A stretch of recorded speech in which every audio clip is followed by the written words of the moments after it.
Que se encuentre con un tesoro, con una tumba. Donde mete el pico sale el pico, ahí salta la historia. Ahí salta la historia, ahí salta la arqueología. ¿Hay algún lugar por aquí cerca que podamos ir? Mira, aquí pudo haber habido una tumba, o aquí hubo una tumba con certeza, aquí cerca de su casa. Bueno, hay un montón de tumbas, pero hay una que podemos mostrarle que está ahí, está recostada, incluso que está lista como para que alguien venga y la raspe unos 2-3 metros, y ahí está. Aquí está un pedazo que podríamos continuar la excavación un poco más. Bueno, no sé si es más, mucho o poco, pero aquí está. Este es el vestigio de parte de una tumba. Aquí podemos ver la diferencia de tierras. Esta es la pared de la tumba, que como es tierra, esto se deteriora, pero más adentro esto es cangagua. O sea, es una tierra mucho más fuerte, en donde ya se puede visualizar la excavación exacta. Entonces aquí, acá, esto es la tumba, aquí está. Entonces aquí esta es una de las tumbas. Acá en mi terreno también está sembrado de tumbas. Ahí existen otras posibilidades porque se puede ver. Vamos a conocer uno de estos lugares y me cuenta la leyenda. Y bueno, ¿Le parece? como usted diga. Nos pusimos rumbo a San Juan del Inca, donde supuestamente había unos huecos profundos que eran las entradas hacia las tumbas perdidas.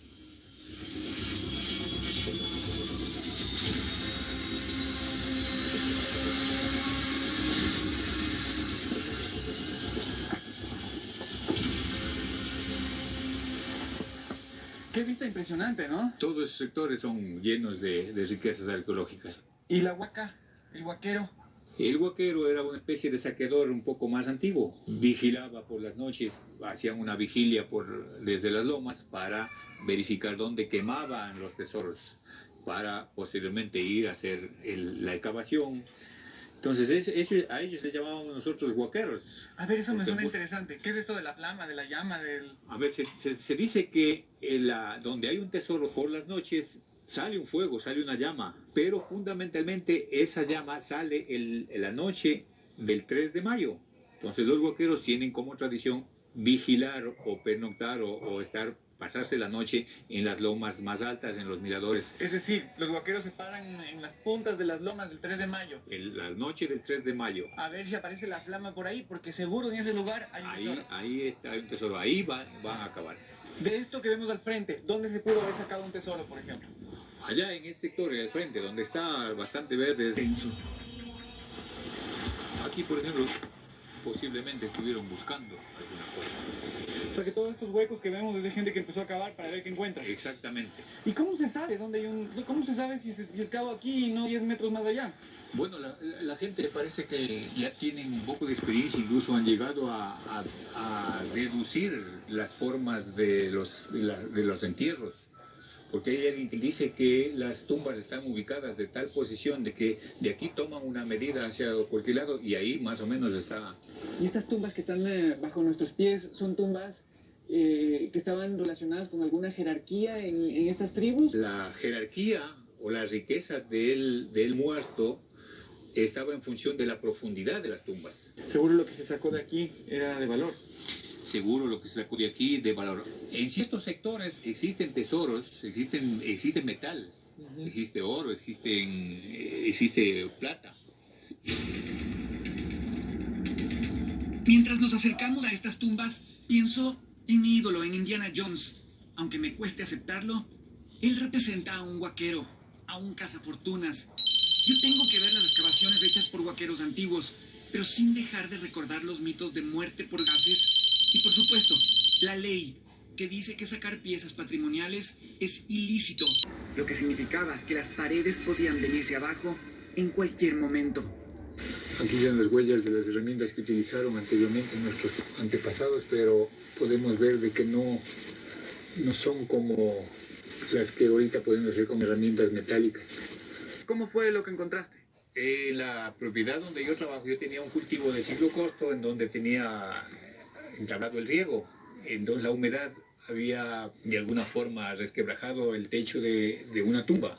Una mañana, en forma sorpresiva, fui y encontré que se había hundido un círculo de unos 2 metros de diámetro y estaba hundido unos 2 metros de profundidad. Fuimos cavando, realizamos la excavación en 4 jornadas. El cuarto día hicimos un esfuerzo un poco más y cuando llegamos ya a tocar fondo, la tierra se endureció y era Cangagua, y en el extremo, hacia más o menos 1 metro desde la pared, ahí encontramos un coquero podemos decir porque tiene un pronunciamiento en su mejilla.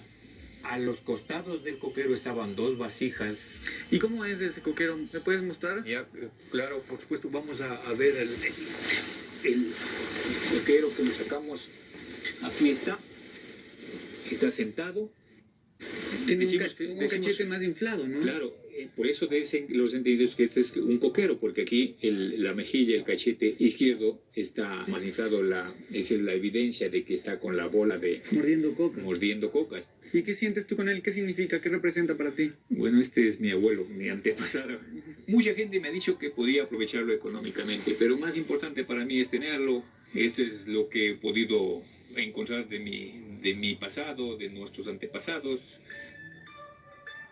Me habían advertido que a estas profundidades y en Cangagua suelen aparecer 100 pies, alacranes y arañas venenosas. Una huaca se cava siempre en número impar, se dice. Cuando existe mucha codicia, cuando existe una mujer cerca, la huaca como que se pierde, como que se protege de un perro enfurecido. Viene a proteger esa huaca, pero viene desde fuera cuando el huaquero está cavando esa tumba. Entonces, el huaquero tiene que proteger esa tumba para poder llegar a su tesoro. Si es que el guardián que viene desde el exterior logra introducirse en el hueco, en la huaca, en el hueco donde se está cavando esa huaca, se malogra. ¿Y qué leyenda conoces alrededor de esto, de esta protección y de esto? Existe una leyenda bastante interesante en un vestigio situado en el sector de Paragachi, en donde existía la construcción, construido una cruz sobre la superficie. Entonces existe una leyenda que en mi barrio existía una familia de unos 2 indiecitos de apellido Cunchi. Entonces la indiecita Cunchi de vez en cuando asomaba con monedas de oro y de plata sin tener explicaciones, pero un día determinado entró en celos el marido, el esposo, y la obligó bajo amenazas a confesar de dónde tenía estas monedas.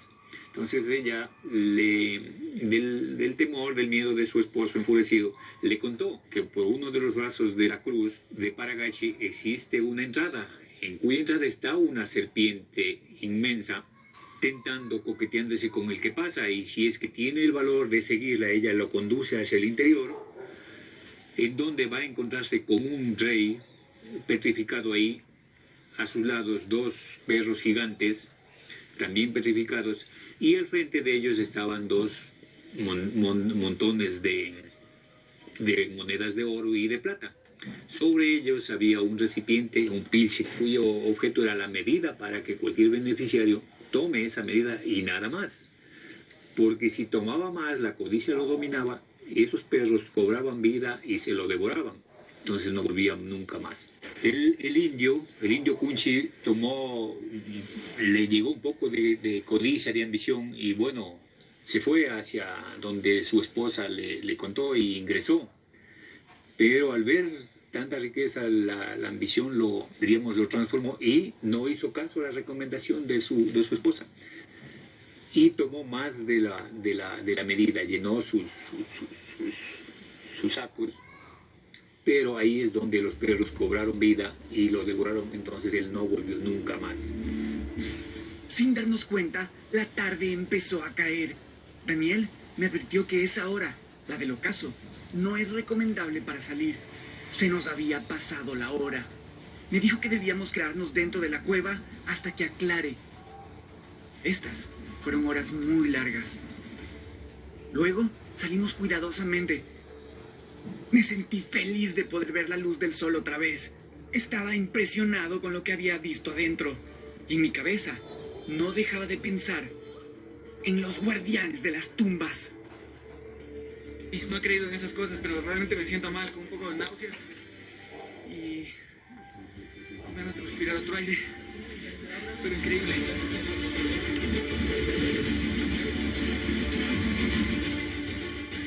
Dicen que toda leyenda tiene algo de verdad. Una leyenda es un relato fantástico y en el Ecuador hay tantas como hay pueblos. Nosotros tenemos la misión de preservarlas, porque son un bien que pertenece al reino de la imaginación de todos los ecuatorianos.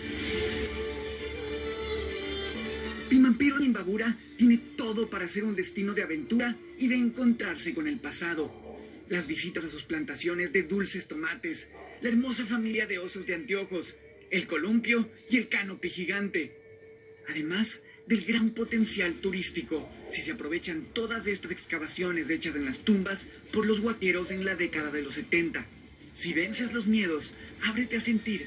Tal vez puedas escuchar las voces de los guardianes pidiendo, como Daniel, que se respete y se protejan los tesoros que aún quedan en las tumbas perdidas.